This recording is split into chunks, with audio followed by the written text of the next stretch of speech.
to news at 10. First, the highlights. Lagos State government inaugurates task force on immunization, urges stakeholders to embrace program. President Tinubu hails Nigeria's growth in health, tech, defense since independence, believes hope rising for the nation. And on the foreign authorities declare state of emergency as about 70 people die in Philippines earthquake. And in sport, Ghana defeats Nigeria's Golden Eaglets, qualifies for 2026 Under-17 AFCON. Now the news in details. I am Simi Dayo. Anthony. In a bid to prevent diseases among children in Lagos State, Deputy Governor Obafemi Hamzat has emphasized the importance of immunization, urging parents to vaccinate their children and wards for a healthier future and disease-free society. The Deputy Governor, who made this charge at an inaugural meeting of the Lagos State Task Force on Immunization and Primary Healthcare Services, said vaccination remains one of the most effective means of protecting the children in the community. According to Hamzat, vaccination remains one of the most effective and reliable means to protect children from life-threatening illness, ensuring their growth and development in good health. He said immunization is a collective responsibility that will not only secure the well-being of individual families, but also contribute to building a healthier future and a disease-free society for Lagos State and Nigeria at large. Hamzat also charged religious leaders and traditional rulers to collaborate with state governments in sensitizing the people on the importance of vaccination and nutrition for their own children, noting that religious houses are always welcome to visit the government for clarification and enlightenment on the different policies put in place. Earlier in his opening remarks, Commissioner for Health, Akin Abayomi, stated that the primary objective of primary health care is to increase the coverage of immunization within the state. Abayomi added that human beings are living longer now because the world has advanced technologically to produce effective vaccines that eliminates both infections that cause immediate sickness and diseases that can lead to complications such as liver cirrhosis with hepatitis, cervical cancer with HPV, and malaria that can cause significant depletion. The Lagos State Ministry of Transportation has announced traffic diversions around Lagos Island ahead of the E1 Lagos GP, Africa's first electric powerboat racing, which will be held on Saturday, October 4 to Sunday, October 5. And a statement signed by the Lagos State Commissioner for Transportation, Oluwaseun CME, the Lagos State government has planned traffic diversion with a total road closure at First Lekki Junction, inward Ozumba-Mbadi Way.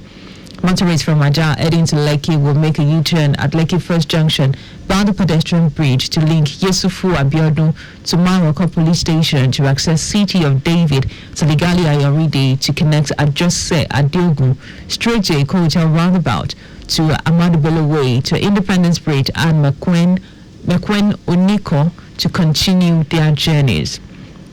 Alternatively, motorists from Ajah inward CMS code go through Iram Adesanya to link Ogombo Road to access Okwaja Road to connect Kosa Road to Ahmadu Bello Way to Independence Bridge and Mekwen Oniko to continue their journeys. The motorists from Lekki and its environs going to Ikoyi mainland who go through Admiralty Way to access Lekki Link Bridge to Alexander Road, Bodilon Way to connect Gerard Road and Osborne Road to continue their journeys. Or from Lekki and its environs going to CMS, connecting Yesufu Abiodun to link Oniru Road to access Abayadeko Road to Ligali Ayoride Street to a hotel roundabout and Ahmadu Bello Way to continue their journeys. Motorists on the other side from CMS, Independence Bridge and Ozumba-Mbadi Way inward Lekki Ekpe Expressway will have a thorough traffic to Ajah and its environs, assuring motorists of adequate parking made available for the event at Fidelity Bank, Access Bank and Law School premises, Victoria Island. The Lagos State government urged participants to cooperate with officials of the Lagos State Traffic Management Authority, LASMA, who is strategically deployed along all event routes to ensure smooth traffic flow. The statement added that during the period of the 2 days road diversion, the coastal road will be open to traffic. The Consular General Royal Danish Consulate Jetty Bertram says Denmark will strengthen its partnership with Nigeria to boost the maritime sector, making it a preferred destination in Africa. Bertram said this at the 10th edition of the Lagos State International Maritime Week 2025 with the theme, Our Oceans, Our Seas, Our Obligation, maximizing Africa's ocean. It said a market like Nigeria serves as a fertile ground for a new technology tailored for a large-scale maritime environment. She added that Nigeria, with its dynamic youthful population, was poised to becoming one of the most important contributors to global workforce. And on to the rest of the stories. President Bola Tinubu has assured Nigerians that the country's worst days are over. He declared that its economic reforms are beginning to deliver results and that hope is rising for a more prosperous nation. Delivering its national broadcast to mark the country's 65th independence anniversary, Tinubu said his administration had chosen the path of tomorrow over the comfort of today since coming into office in May 2023, and that Nigerians are now beginning to see the tangible results. Tinubu hailed the resilience of Nigerians, saying the country had survived a civil war, military rule, and political crisis, and is still striving to build a more perfect union. He described the 65th anniversary as a moment for reflection on the sacrifices of the nation's founding fathers and the progress achieved since independence in 1960. President Bola Tinubu hailed Nigeria's progress in key sectors such as healthcare, technology, infrastructure, and defense since gaining independence 65 years ago, saying the country has recorded a significant surge in growth across every sector. The promise of our independence has been tested by profound social, economic, and political challenges, and we have survived. While we may not have achieved all the lofty dreams of our forebearers, we have not strayed too far from them. In 65 years since our independence, we have made tremendous progress in economic growth, social cohesion, and physical development. Our economy has experienced significant growth since 1960. Tinubu defended his economic reforms, including the removal of forced subsidies and the unification of foreign exchange rates, which he said ended decades of distortions and rent-seeking. According to him, these difficult sessions freed resources for investment in infrastructure, education, healthcare, and social programs. Tinubu also promised to prioritize food security and agricultural production to lower food costs. He acknowledged the pain of reforms but urged Nigerians to remain patient. The president concluded his Independence Day address with a call for productivity and national unity. As Nigeria marks 65 years of independence, the Lagos State chapter of the All Progressives Congress, APC, has congratulated the nation and her resilient citizens. In a statement signed by spokesperson Sheye Oladejo, the Lagos APC says today is not only a celebration of sovereignty, but also an opportunity to reflect on past, access the present, and chart a clear course for the future. It says, at this defining moment, it is evident Nigeria would not have asked for a better leader than President Bola Tinubu. The party urged Nigerians to rally around President Tinubu and remain steadfast in supporting the APC, adding that the journey to greatness has begun. And with Tinubu at the helm, Nigeria is on course to claim a rightful place as the giant of Africa. The Senate has cleared a 140 billion naira budget for the North Central Development Commission, warning the agencies to deploy the funds strictly for the benefit of the zone. The approval came after the Commission's Managing Director, Dayo defended the 2025 appropriation before the Senator titled ZAM-led committee.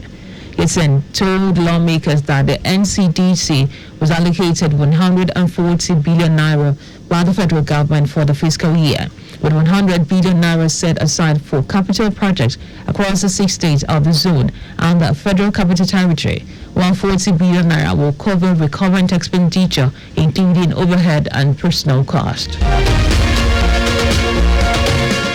And Now to foreign news, at least 69 people have been killed in a 6.9 magnitude earthquake in the central Philippines.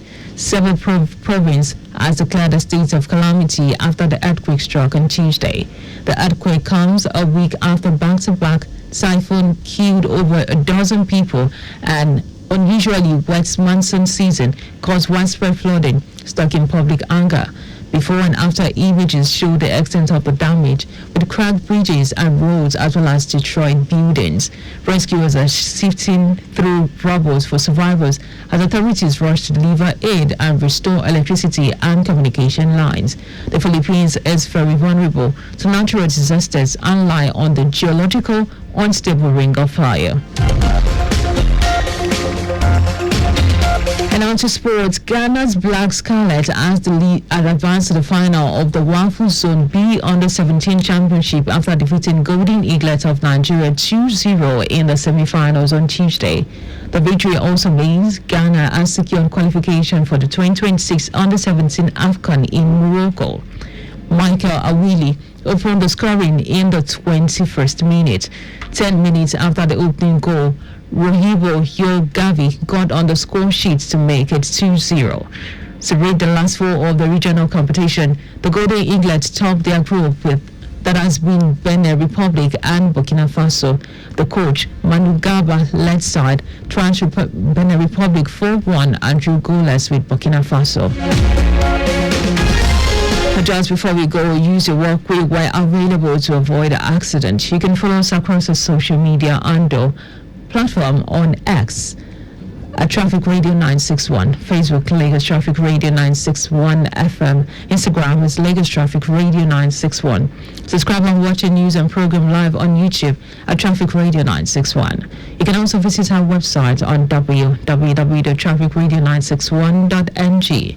And you can also listen to Lagos Traffic Radio 961 FM live on my Lagos app for timely update. And did you know that the Sanwo-Olu administration threatened alliance with 200 representatives from various women-focused NGOs in the state as part of efforts to elevate the economic plight of women residents in the state? You can get more details on Lagos State Government website. And on to end the news. Here are the highlights of the major stories. In a bid to prevent diseases among children in Lagos State Deputy Governor Obafemi Hamzat has emphasized the importance of immunization, urging parents to vaccinate their children and wards for a healthier future and a disease-free society. President Bola Tinubu has hailed Nigeria's progress in key sectors such as healthcare, technology, infrastructure, and defense since gaining independence 65 years ago, saying the country has recorded a significant surge in growth across every sector. We also told you that at least 69 people have been killed in a 6.9 magnitude earthquake in central Philippines. And in sport, Ghana's Black Scarlet have advanced to the final of the WAFU Zone B Under-17 Championship after defeating Golden Eaglet of Nigeria 2-0 in the semi-finals on Tuesday. For contact with the newsroom, please send a message to info@trafficradio961.ng. The NZ News broadcast compiled by Abiola Fagbalagun. I am Timi Dayo Anthony. Many thanks for listening.